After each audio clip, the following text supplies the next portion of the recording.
আমরা চাই না একটা বোবা জাতি তৈরি হোক, আমরা চাই না একচোখা একটা জাতি তৈরি হোক। সাংবাদিকদেরকে হত্যা করা হয়েছে সামান্য একটি স্ট্যাটাস অথবা একটি রিপোর্ট ছাপার অভিযোগে তাদেরকে টেনে হেসড়ে জেলে নেওয়া হয়েছে। উপরের নির্দেশের কথা বলে তাদের কলমকে অচল করে দেওয়া হয়েছে। তাদের মুখে এক ধরনের তালা ঝুলিয়ে দেওয়া হয়েছিল। সমাজের অতি গুরুত্বপূর্ণ একটি স্তম্ভ হচ্ছে সাংবাদিকতার জগৎ। সাংবাদিকরা হচ্ছেন ওয়াচডগ। তারা উপর থেকে সবকিছু দেখার চেষ্টা করেন এবং তারা জনগণের ভাষা অনুযায়ী ভাষা বুঝেন, পড়েন এবং তা মানুষের সামনে তুলে ধরেন। এ কারণেই তাদেরকে বলা হয় জাতির বিবেক। কিন্তু সেই বিবেকগুলো গত 15 বছর 15.5 বছর আফসোসের বিষয়, তারা বিবেক অনুযায়ী তাদের দায়িত্ব পালন করতে পারেননি। তাদের উপরে অত্যাচারের খড়গ নেমে এসেছে।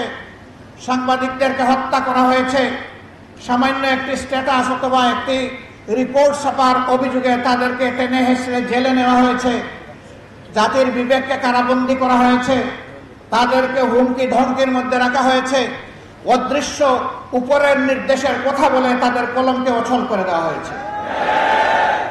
তাদের মুখে এক ধরনের তালা ঝুলিয়ে দেওয়া হয়েছিল।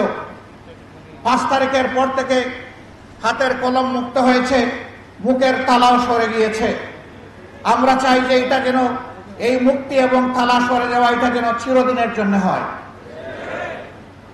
আপনাদেরকে বলা হয় সমাজের দর্পণ। আয়না কখনো কোনো কিছুকে বাড়িয়ে দেখায় না, আবার কোনো কিছু হাইডও করে না, গোপনও করে না, যা আছে তাই তুলে ধরে। অনেক সংবাদপত্র সংবাদের নামে, নিউজের নামে নিজেদের ভিউজ তুলে দেন। তার ভিতরে যা খেলে যে চিন্তা, তিনি যা চান সেইটা নিউজের নামে চালায় দেন। এটা আসলে জনগণের জন্য, সমাজের জন্য কল্যাণকর নয়। আপনি নিউজের জায়গায় নিউজটা দেন, ভিউজের জায়গায় আপনি ভিউজটা লেখেন, তাতে কোনো সমস্যা নেই। জনগণ আপনার ভিউজ যদি কবুল করে আমাদের কোনো আপত্তি নেই। এই জায়গায়ও আমাদেরকে ফেয়ার স্ট্যান্ডার্ড এস্টাবলিশ করতে হবে। এই জায়গাটা যদি পরিচ্ছন্ন হয়, আমাদের বিচারাঙ্গন যদি পরিচ্ছন্ন হয়, তাহলে বাংলাদেশের মানুষের বেশিরভাগ ক্ষেত্রে মুক্তি অর্জিত হবে ইনশাআল্লাহ। অতএব এই 2 স্তম্ভকে আমাদের শক্তিশালী করতে হবে সকল কিছুর বিনিময়ে। ধরেন আল্লাহর ফয়সালার ব্যাপার, কে ক্ষমতায় যাবে না যাবে, অন্যের দায়িত্ব নিয়ে আমরা কথা বলতে পারি না, এ অধিকার আমাদের নেই। আমরা আমাদের দায়িত্ব নিয়ে কথা বলবো।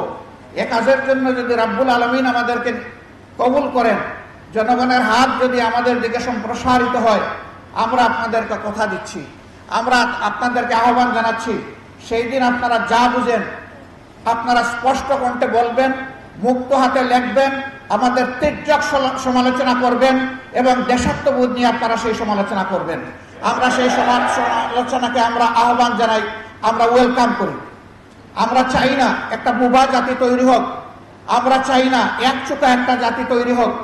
আমরা চাই একটা চক্ষুষ্মান জাতি যেন আমরা আগামী দিনে দেখতে পাই। তরুণ ছাত্র বন্ধুদের প্রতি আমাদের অনুরোধ, তোমাদের বিশাল একটা কাজ তোমরা আমাদেরকে করে দিয়েছো। আমরা এই জাতি চিরদিন তোমাদের কাছে ঋণী থাকবো ইনশাআল্লাহ।